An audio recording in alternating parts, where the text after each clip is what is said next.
She wed the quiet human, never realizing he was a hidden legend. Part 1. Lyra Vendis had been married to Daniel Cole for 5 years. And in all that time, she never once heard him raise his voice. She found this strange at first.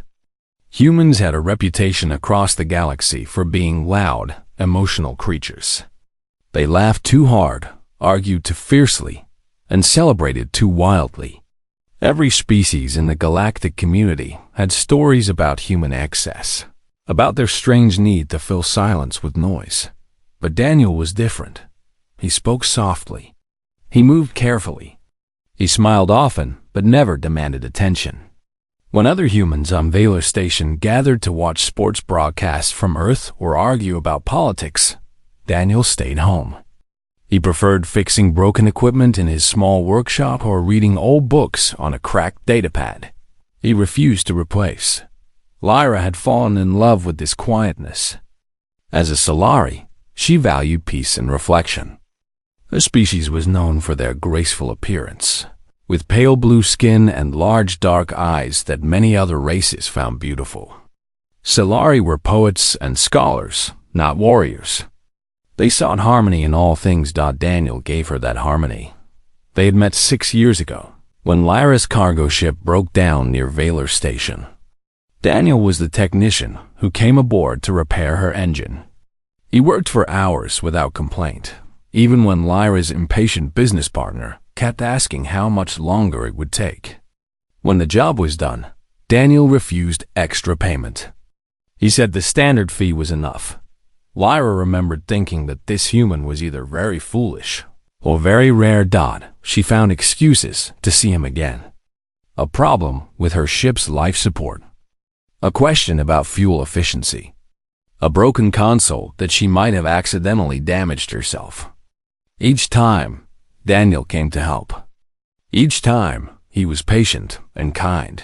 Eventually, she stopped pretending. She asked him to share a meal with her. He said yes. A year later, they were married in a small ceremony on the station. Lyra's family did not attend. Solari rarely approved of bonding with other species, especially humans. But Lyra did not care. She had found something precious, and she was not going to let tradition take it from her. Now they had a daughter. Myra Cole was 4 years old, a beautiful blend of her parents. She had her mother's blue-tinted skin, but her father's brown hair and warm eyes. She laughed easily and asked endless questions about everything. Daniel adored her completely. Lyra watched them now from the doorway of their small apartment. Daniel sat on the floor with Myra, teaching her how to fold paper into the shape of a bird. It was an old Earth tradition, he had explained. His grandmother taught him when he was young. Myra's small fingers struggled with the folds, but Daniel never lost patience. He guided her hands gently, praising every small success. When the paper bird was finally complete, Myra held it up with pure joy on her face. "Look, Mama," she called out. "Papa and I made a bird." Lyra smiled and walked over to examine the creation. It was lopsided and crumpled in places, but Myra looked at it like it was the most valuable thing in the universe. "It is beautiful," Lyra said. "You are becoming quite the artist." Daniel looked up at his wife, and something passed between them. A quiet understanding that needed no words. This was their life. Simple, peaceful, good. Lyra sometimes wondered if it was too good. She knew almost nothing about Daniel's past. He had mentioned once that he served as a soldier before coming to the station. When she asked which war, he only said it did not matter anymore. When she asked why he left the military, he said he got tired of fighting. She did not push further. Everyone had things they wanted to forget. Lyra herself had left behind a promising career on her homeworld to escape family expectations. She understood the need to start fresh, but sometimes she caught glimpses of something beneath Daniel's calm surface. The way he always positioned himself near exits in crowded rooms. The way his eyes tracked sudden movements before his mind seemed to register them. The way he sometimes woke in the night, breathing hard, and would not tell her what he dreamed. These moments passed quickly. Daniel always returned to his gentle self, and Lyra chose not to question it. Their life continued its quiet rhythm. Lyra ran a small import shop on the station's commerce level, selling goods from her homeworld to curious buyers. Daniel worked in the maintenance department, fixing everything from water recyclers to docking clamps. They took turns caring for Mira and shared meals together every evening. It was a small life. But it was theirs. Then the news arrived. Lyra was closing her shop for the day when her neighbor, an old Torvan merchant named Benna, came rushing over with wide eyes. "Have you heard?" Benna asked. "A Calathi warship is coming to the station." Lyra felt her stomach tighten. The Calathi were a proud warrior species, tall and heavily built with rough gray skin and forearms.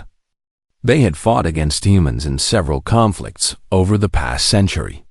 The wars were over now, but tensions remained. "Why are they coming here?" Lyra asked. "Engine trouble, they say. They need repairs before they can continue their patrol." Benna shook her head. "I do not like it. Calathi soldiers are not known for their friendly behavior." Lyra thanked her for the warning and hurried home. She found Daniel already there, preparing dinner while Myra played with her paper birds in the corner. "You heard about the Calathi ship?" Lyra asked. Daniel nodded without turning from the stove. "Station alert went out an hour ago. Are you worried?" He was quiet for a moment. When he spoke, his voice was calm. "They are just passing through. It should be fine." But Lyra noticed something she had never seen before. Daniel's hand, stirring the pot, had stopped moving. His shoulders were slightly tense. His eyes stared at nothing. It lasted only a second. Then he resumed cooking like nothing had happened. "Dinner will be ready soon," he said. "Can you get Mira washed up?" Lyra wanted to ask what was wrong. She wanted to know why the mention of Calathi soldiers made her husband freeze, even for a moment. But Myra was already running toward her, asking if they could have dessert tonight. And the moment passed. That night, after Myra was asleep, Lyra lay in bed beside Daniel. He was reading his old datapad, same as always. She studied his profile in the dim light, the strong jaw, the slight creases around his eyes, the faded scar on his neck that he never explained. "Who were you before?" She wondered. "What did you leave behind?" Daniel turned and caught her staring. He smiled softly. "Something on your mind?" he asked. Lyra hesitated. Then she shook her head and moved closer to him. "No," she said. "Just glad you are here." He put down his datapad and wrapped an arm around her. Within minutes, his breathing slowed into sleep. Lyra stayed awake longer, listening to the distant hum of the station around them. Somewhere out there, a Calathi warship was approaching. And somewhere inside her gentle husband, she was beginning to suspect. There were secrets she had never imagined. She closed her eyes and tried to push the thought away, but it would not leave. She wed the quiet human, never realizing he was a hidden legend. Part 2, the Calathi warship docked 3 days later. Lyra watched from her shop window as the massive vessel connected to the station's outer ring. It was an ugly thing, all sharp angles and dark metal, built for war rather than beauty. The sight of it made her uncomfortable in ways she could not fully explain. Within hours, Calathi soldiers began appearing throughout the station. They walked in groups of 2 or 3, their heavy boots echoing on the metal floors. Most of them behaved well enough, but their presence changed the atmosphere. Merchants spoke in lower voices. Families kept their children closer. The easy laughter that usually filled the commerce level became rare. Daniel continued his work as normal. He left early each morning and returned each evening, always calm, always quiet. If the Calathi presence bothered him, he showed no sign of it. Lyra wished she could say the same. On the 4th day, trouble found her. She was arranging a display of Solari crystals when 3 Calathi soldiers entered her shop. They were young and loud, pushing past her carefully organized shelves without care. One of them picked up a delicate glass sculpture and examined it with rough hands. "What is this supposed to be?" he asked, his translator giving his words a harsh electronic edge. "It is a representation of our home star," Lyra said, keeping her voice steady. "Please be careful with it." The soldier laughed and tossed the sculpture to his companion, who barely caught it. Lyra felt her heart jump. "Please," she said again. "That piece is very fragile." "Then maybe you should not sell fragile things," the first soldier said. He stepped closer, looming over her with his forearms crossed. "Maybe you should sell something useful instead of pretty garbage." Lyra stood her ground, though her instincts screamed at her to back away. Solari were not confrontational by nature. They solved problems with words, not force. But she would not be bullied in her own shop. "If you are not interested in buying anything," she said, "I must ask you to leave." The soldier's expression darkened. He opened his mouth to respond. "Is there a problem here?" The voice came from the doorway. Lyra turned and saw Daniel standing there, still wearing his maintenance uniform. His face was calm, almost blank. His hands hung loosely at his sides. The Calathi soldier looked at him with obvious contempt. Humans were smaller than Calathi, weaker in direct physical terms. This soldier clearly saw nothing threatening about the maintenance worker in the doorway. "This is not your concern, human," he said. "Walk away." Daniel did not walk away. Instead, he stepped further into the shop, positioning himself between Lyra and the soldiers. He did not raise his voice. He did not clench his fists. He simply stood there, relaxed and waiting. "My wife asked you to leave," Daniel said. "I think you should listen to her." Something strange happened then. The lead soldier met Daniel's eyes, and whatever he saw there made him hesitate. The contempt in his expression flickered, replaced briefly by something that looked almost like uncertainty. The moment stretched. Then the soldier laughed, but it sounded forced. "We were leaving anyway. This shop has nothing worth buying." He gestured to his companions, and they dropped a sculpture carelessly on a shelf before walking out. The last one bumped Daniel's shoulder as he passed, but Daniel did not react. He simply watched them go. When they were alone, Lyra let out a breath she did not know she was holding. "Thank you," she said. "How did you know to come?" "Benna sent me a message," Daniel said. "She saw them enter your shop." Lyra looked at her husband, really looked at him. There was no anger in his face, no sign of fear or adrenaline. He seemed completely unbothered, as if facing down 3 Calathi warriors was no different from fixing a broken pipe. "Daniel," she said slowly, "what just happened?" "What do you mean?" "That soldier. He was going to start something. I could feel it. Then he looked at you and just stopped." Daniel shrugged. "Maybe he decided it was not worth the trouble." "Osh, the trouble. That is not an answer." He smiled gently and kissed her forehead. "I need to get back to work. Will you be okay?" Lyra wanted to press him further, but the familiar wall was already up. Daniel had a way of deflecting questions without seeming rude. He simply moved past them like water flowing around a stone. "I will be fine," she said. He left, and Lyra stood alone in her shop, trying to understand what she had witnessed. That evening, she spoke with Benna over tea. The old Torvan had known Daniel almost as long as Lyra had. They often shared gossip and observations about life on the station. "Your husband is a strange one," Benna said, sipping from her cup. "Do you know what I noticed today?" "What?" "When those soldiers walked out of your shop, they were moving fast. Not running, but fast. Like they wanted to put distance between themselves and something." Benna's large eyes narrowed. "I have seen Calathi warriors before, Lyra. They do not scare easily." Lyra thought about Daniel standing in the doorway, calm and still.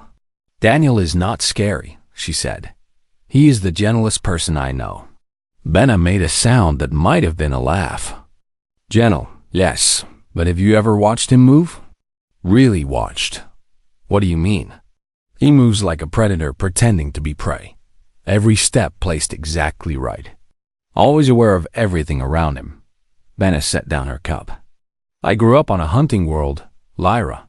I know what hunters look like, even when they are trying to hide it." Lyra dismissed the idea as ridiculous. Daniel was a maintenance technician. He folded paper birds and read old books and sang off-key while cooking dinner. He was not a hunter or a predator or anything dangerous. But that night, she watched him differently. She noticed how he checked the door locks twice before bed, how he slept on the side of the bed closest to the entrance, how he sat with his back to the wall at dinner. She noticed the scars. She had seen them before, of course. Thin white lines crossing his back and arms. A rough patch of skin on his ribs. But she had never really examined them until now. As Daniel changed for bed, she counted at least a dozen marks on his body. "Those scars," she said quietly. "Where did they come from?" Daniel paused with his shirt in his hands. "Different places, different times. Were you hurt badly? In your soldier days?" "Sometimes." He pulled on a sleep shirt, covering the marks. "It was a long time ago, Daniel." Lyra struggled to find the right words. "What kind of soldier were you?" He turned to face her, and for just a moment, something flickered in his eyes. Something old and tired and impossibly heavy. "The kind who survived," he said. Then the moment passed, and he was just Daniel again, climbing into bed beside her with a soft smile. Lyra did not ask any more questions that night, but she lay awake for hours, staring at the ceiling and wondering who she had really married. The next morning, a new arrival came to the station. His name was Commander Hask-Torn, and he was the senior officer of the Kalethi warship. He came to oversee the final repairs and ensure his crew behaved properly. Lyra heard about him from station gossip. Apparently, he was older and more disciplined than the young soldiers causing trouble. Some hoped his presence would calm things down. She did not expect what happened. Next, Daniel was walking through the main corridor when Commander Torn came from the opposite direction. They passed each other, two strangers in a crowd. Then both men stopped. Lyra was not there to see it, but Benna was. She described it later with wide eyes. "They just stood there," Benna said, "staring at each other. The human and the Kalethi commander. Neither one said a word. The air between them felt like it might catch fire. What happened? Nothing. Your husband turned and walked away. But the commander watched him go like he was seeing a ghost. That evening, Daniel came home late. He was quieter than usual, lost in thought. "Is everything okay?" Lyra asked. Daniel looked at her, and for the first time in their marriage, she saw something like worry in his eyes. "Yes," he said. "Everything is fine." But Lyra could tell he was lying, and that scared her more than anything else. She wed the quiet human, never realizing he was a hidden legend. Part 3. Lyra began watching Commander Hask-Torn. She did not mean to at first. But after hearing Benna's story about the strange encounter in the corridor, she found herself noticing the Kalethi officer wherever he appeared. He was different from the young soldiers on his ship. Older, calmer, with gray streaking through his rough skin and a heaviness in his movements that spoke of experience rather than age. What bothered Lyra most was that Torn seemed to be watching something too. Or rather, someone. He asked questions around the station. She heard about it from other merchants, from maintenance workers, from the security officers who kept order in the docking areas. The Kalethi commander was curious about a human named Daniel Cole. Where did he come from? How long had he been on the station? Did anyone know his history? Nobody knew much. Daniel had always been private about his past, and he had never given anyone reason to dig deeper. He was just the quiet technician who fixed things and kept to himself. But Torin kept asking. Finally, Lyra could not stand it anymore. She found the commander in a small cafe near the station's observation deck, sitting alone with a cup of something steaming. He looked up as she approached, and she saw recognition in his eyes. "You are the Solari woman," he said. "The human's wife." "Yes." Lyra sat across from him without asking permission.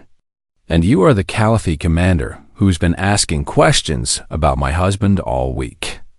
Torin studied her for a long moment. His expression was difficult to read. Calathi faces did not show emotion the same way other species did. "I meant no disrespect," he said finally.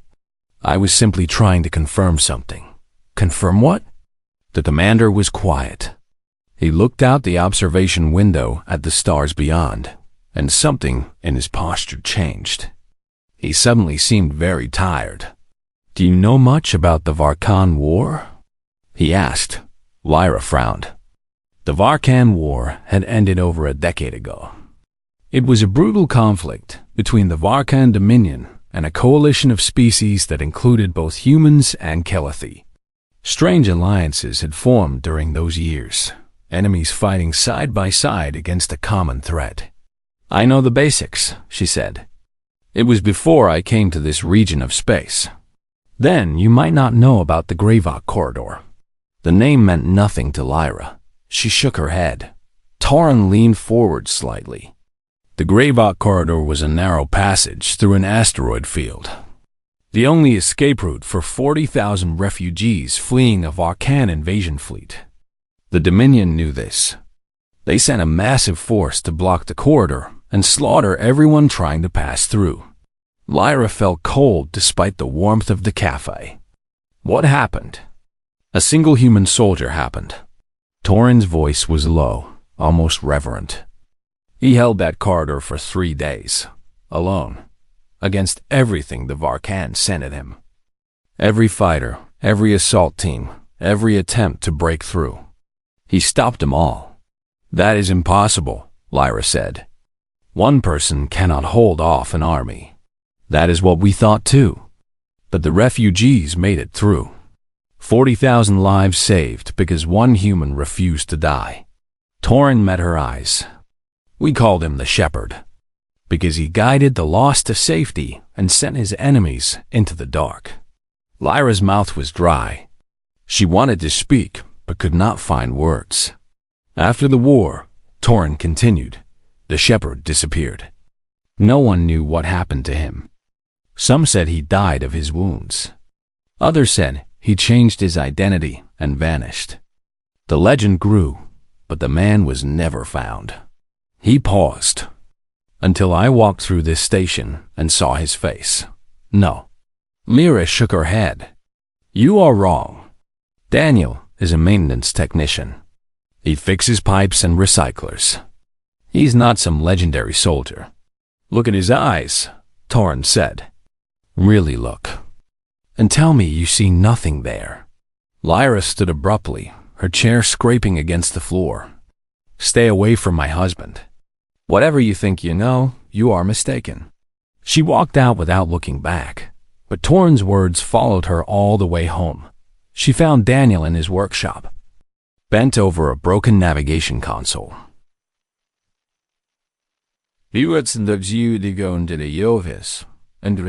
Console. Mira was at a neighbor's home for a playdate, so they were alone. Lyra stood in the doorway and watched her husband work, his hands moving with careful precision. "Look at his eyes." Torin had said she looked. Daniel glanced up and smiled when he saw her. It was the same warm smile he always gave her, the same gentle expression she had fallen in love with years ago. But behind that smile, in the depths of his brown eyes, she saw something she had never noticed before. A weight, a shadow, the ghost of something vast and heavy and impossibly old. "Lyra?" Daniel set down his tools. "What is wrong? You look upset." She wanted to lie. She wanted to pretend everything was normal and go back to their quiet, peaceful life. But she could not. The question burned inside her until she had no choice but to let it out. "The Gravok corridor," she said. "Tell me about it." Daniel went completely still. For a long moment, neither of them moved. The workshop was silent except for the distant hum of the station systems. Lyra watched her husband's face and saw the mask crack, just slightly. Enough to confirm everything Torin had said. "Where did you hear that name?" Daniel asked. His voice was quiet, carefully controlled. "Commander Torin, he recognized you." Daniel closed his eyes. When he opened them again, they were different. The gentle husband was still there, but something else looked out through those eyes now. Something older and harder and full of memories that weighed more than Lyra could imagine. "Sit down," he said. "Please." Lyra sat on a small stool across from him. Her hands were shaking. She clasped them together to keep them still. Daniel was quiet for a long time. When he finally spoke, his voice was barely above a whisper. It was 12 years ago. The Varkan had overrun an entire colony world. 40,000 civilians were trying to escape through the Gravok corridor, but the Dominion fleet was moving to cut them off. Our forces were scattered. No reinforcements could arrive in time. He stared at his hands as he spoke, as if seeing something far away. I was part of a special unit. We were trained for impossible situations. When the order came, I volunteered to hold the corridor while the evacuation completed. He paused. I did not expect to survive. 3 days, Lyra said. Torin said you held them for 3 days. It felt longer. Daniel's jaw tightened. The Varkan sent everything they had. Fighters, ground troops, heavy assault vehicles. I used the asteroids for cover, set traps, created false positions. I made them pay for every meter they tried to take. How? Lyra whispered. How did you survive? Daniel met her eyes, and she saw the truth there. The terrible, beautiful, heartbreaking truth. I almost did not. When the last refugee ship made it through, I had 3 broken ribs, a collapsed lung, and more holes in me than I could count. They found me floating in the wreckage, barely alive. He smiled, but there was no joy in it. The doctor said I should have died a dozen times over. But humans are stubborn that way. Lyra felt tears on her cheeks. She had not realized she was crying. Why did you never tell me? She asked. Daniel reached out and took her hands in his. His grip was gentle, the same gentle touch she had always known. Because I wanted to leave that person behind, he said. The shepherd was a weapon, Lyra, a tool for killing. After the war, I did not want to be that anymore. I wanted to be something else, something better. His voice broke slightly. Then I met you, and I found what I was looking for. A reason to be gentle. A reason to live quietly. Lyra squeezed his hands. The tears kept falling, but she did not wipe them away. I married you because you were kind, she said. I loved you because you were good. None of that has changed, but now you know what I was. I know what you became. She leaned forward and pressed her forehead against his. You became the man who folds paper birds with his daughter. The man who fixes broken things. My husband. Daniel let out a breath that sounded like it had been held for years. They stayed like that for a long time, holding each other in the quiet workshop, surrounded by the pieces of a life they had built together. Outside, the station continued its slow rotation through the stars. And somewhere nearby, a crisis was building that would force Daniel to become the shepherd once more. But for now, in this moment, they were simply husband and wife. And that was enough. She wed the quiet human, never realizing he was a hidden legend. Part 4. The next few days were strange and tender. Daniel spoke more than he ever had before. Late at night, after Mara was asleep, he would sit with Lyra and share pieces of his past that he had buried for years. He told her about his training, about the unit he served with, about friends he had lost and enemies he had faced. Some stories were hard to hear. He described battles that gave him nightmares still. He talked about choices he made, lives he took, the weight of being responsible for so much death, even when it was necessary. But other stories were different. He told her about the first refugee ship that made it through the Gravok corridor, how he watched it disappear into safe space and felt something like hope for the first time in days. He described the faces of the children he had saved, how they waved at him through the transport windows without knowing who he was or what he was doing for them. "That is why I stayed," he said one night. "Those faces. I kept fighting because I could not let those faces down." Lyra listened to everything. She cried sometimes. She held his hand always. She began to understand the man she had married in a way she never had before. Daniel was not gentle because he lacked strength. He was gentle because he had more strength than almost anyone, and he chose to use it carefully. Every soft word, every patient moment with their daughter, every act of kindness was a deliberate choice made by someone who knew exactly how much damage he could cause. That knowledge changed nothing about her love for him. If anything, it made her love him more. But something else was changing on the station. Lyra noticed it first in small ways. Kalathi soldiers, who had been arrogant before, now kept their distance from certain areas. Merchants whispered about arguments breaking out in the docking bays. The station's security officers looked tense and overworked. Then the rumors started. A Vulcan ship had been spotted in nearby space.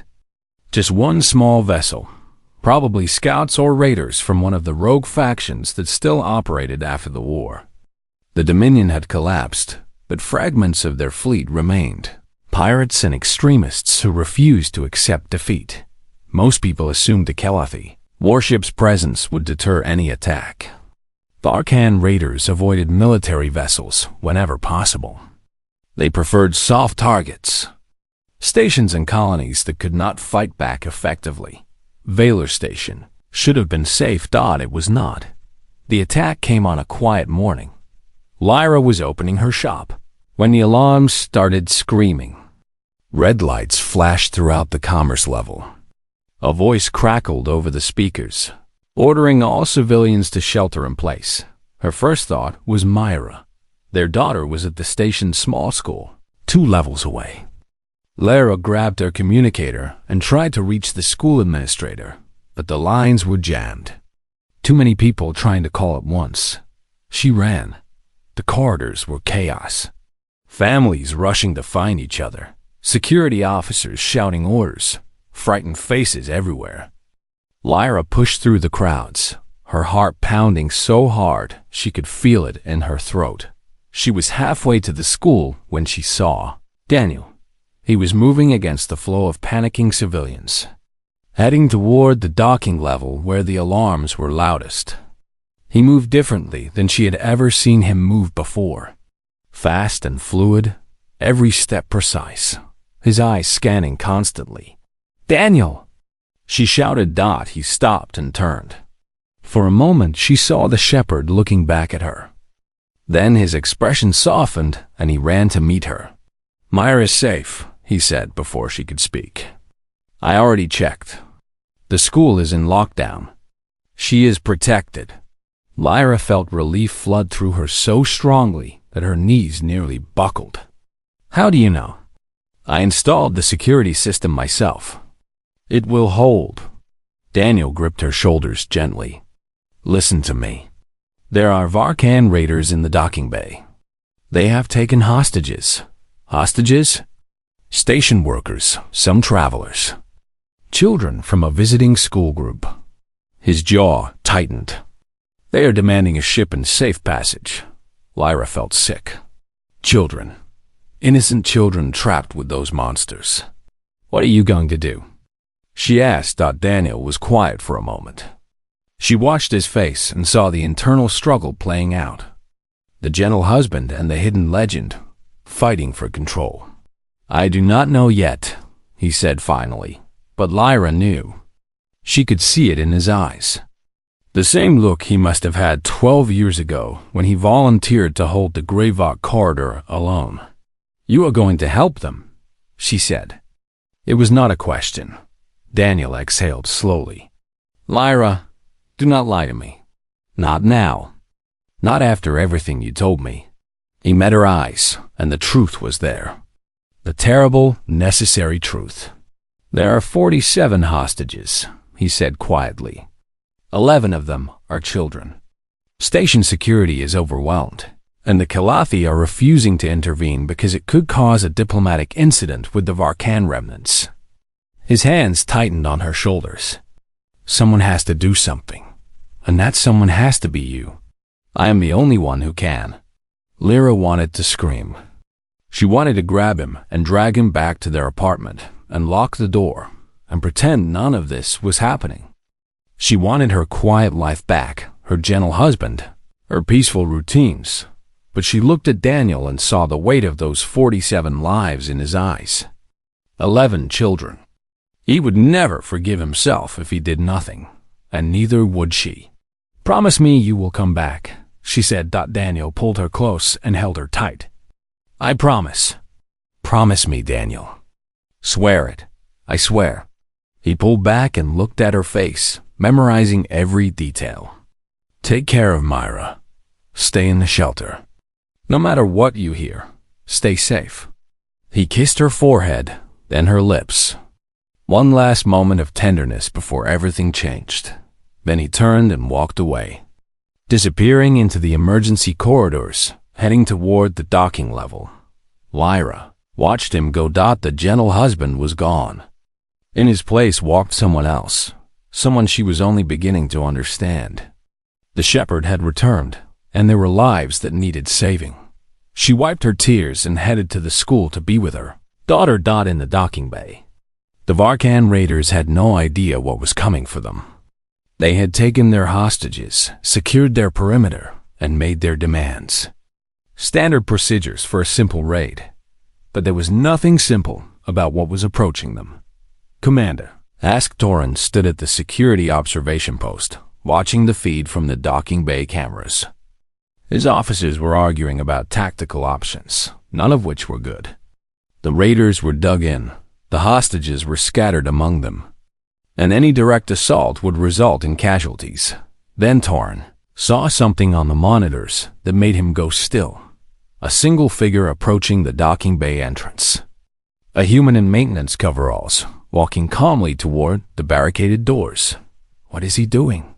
one of Torin's officers demanded. "Someone stop that civilian." Torin held up a hand. "No, let him go. Sir, he will be killed." Torin watched Daniel Cole walk through the last doorway before the bay. His movements were relaxed, almost casual, like a man taking a stroll through a park. "No," Torin said quietly. "He will not." His officers stared at him in confusion. "That man," Torin said, his voice carrying a weight of old memory and something like awe, "is the reason my people stopped fighting humans. Not because we could not win." He paused. "Because some victories are not worth the cost." On the screen, Daniel disappeared through the final door, and the legend began again. She wed the quiet human, never realizing he was a hidden legend. Part 5. The docking bay was massive, filled with cargo containers and loading equipment that created a maze of shadows and hiding spots. Varkan raiders had positioned themselves throughout the space, their weapons trained on the cluster of hostages near the center. 40-7 people huddled together. Workers in maintenance uniforms, travelers in civilian clothes. 11 children from a visiting school group clinging to their teachers. Fear hung over them like a cloud. The lead raider was a scarred veteran named Korvik, one of the few survivors from the old Dominion fleet. He had done this many times before. Take hostages, make demands, disappear before reinforcements arrive. Clean and simple. He never expected anyone to walk through the front door. The bay entrance opened, and Daniel Cole stepped inside. Korvik raised his weapon instinctively. His raiders did the same, a dozen energy rifles pointing at the lone human in maintenance coveralls. "Stop right there," Korvac commanded. "Who are you? Station security?" Daniel stood still, his hands visible at his sides. His posture was relaxed, almost casual. Nothing about him suggested threat. "No," he said. "I just work here. Then turn around and leave before I put a hole through your chest." Daniel did not move. His eyes swept across the bay, taking in positions, counting bodies, calculating angles. It happened in seconds, invisible to anyone watching. "I have a different suggestion," Daniel said. "Release the hostages and leave on your ship. No one has to get hurt." Korvac laughed. It was a harsh, ugly sound. "You are either very brave or very stupid, human." "Maybe both." "Probably both," Daniel agreed. "But my offer stands." The raider stepped closer, studying this strange human who seemed unafraid of death. Something nagged at the back of Korvac's mind, a memory from long ago, but he pushed it aside. "Give me one reason I should not kill you right now," Korvac said. Daniel met his eyes. When he spoke, his voice was different, quieter, harder, the voice of someone who had seen more death than most could imagine. "Because you recognize me," Daniel said. "You just have not admitted it to yourself yet." Korvac froze. "Think back," Daniel continued. 12 years ago. The Grivok corridor. Your fleet sent everything and had to stop those refugees. Fighters, troops, assault vehicles. Wave after wave. He paused. And one man sent them all back. The color drained from Korvac's face. The weapon in his hands began to shake. "No," he whispered. "You are dead. They said you died. They were wrong." Daniel took a step forward. Just one small step. But in that movement, everything changed. The maintenance worker disappeared. In his place stood the shepherd, the legend that had haunted Varkan nightmares for over a decade.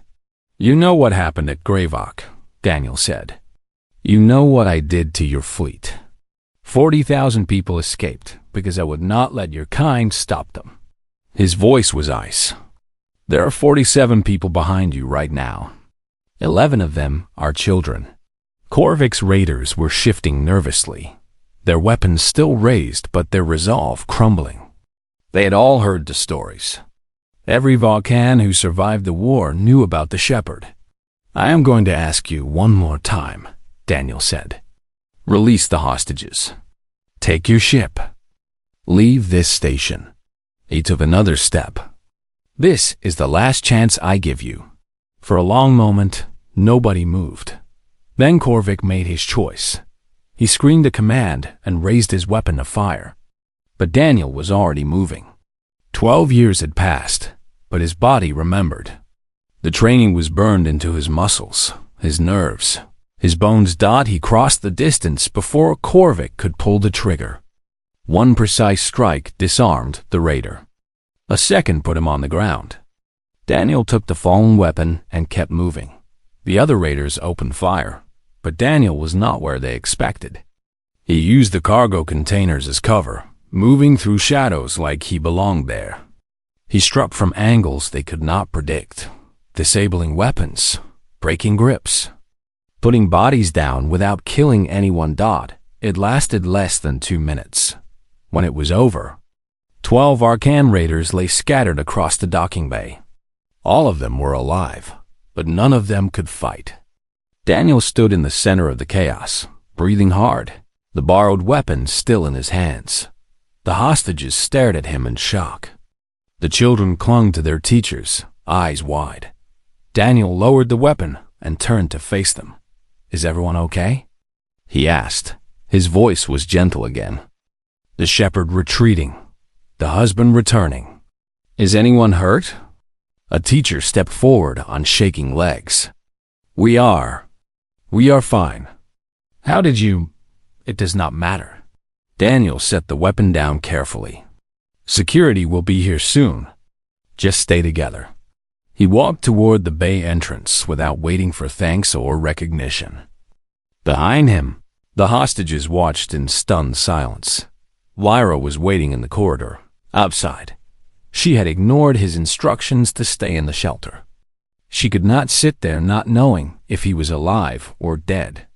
So she had come, and she had watched through the security monitors as her husband became someone else entirely. When Daniel emerged from the bay, she saw the change happening in reverse. The hardness fading from his eyes, the tension leaving his shoulders, the legend dissolving back into the gentle man she loved. He saw her and stopped. "I told you to stay safe," he said. "I have never been good at following orders." Despite everything, Daniel smiled. It was tired and sad and beautiful all at once. Lyra ran to him and wrapped her arms around him tight. He held her back, burying his face in her hair. For a long moment, they just stood there. Two people clinging to each other in the aftermath of violence. "You kept your promise," she whispered. "I always will." They pulled apart as security officers rushed past them into the bay. Commander Torin was among them, directing his Calafi soldiers to secure the prisoners. He paused when he saw Daniel. "The shepherd," he said. There was respect in his voice, and something like gratitude. "Just a maintenance technician," Daniel replied. "I fixed a problem. That is all." Torin looked at him for a long moment, then nodded slowly. "I understand.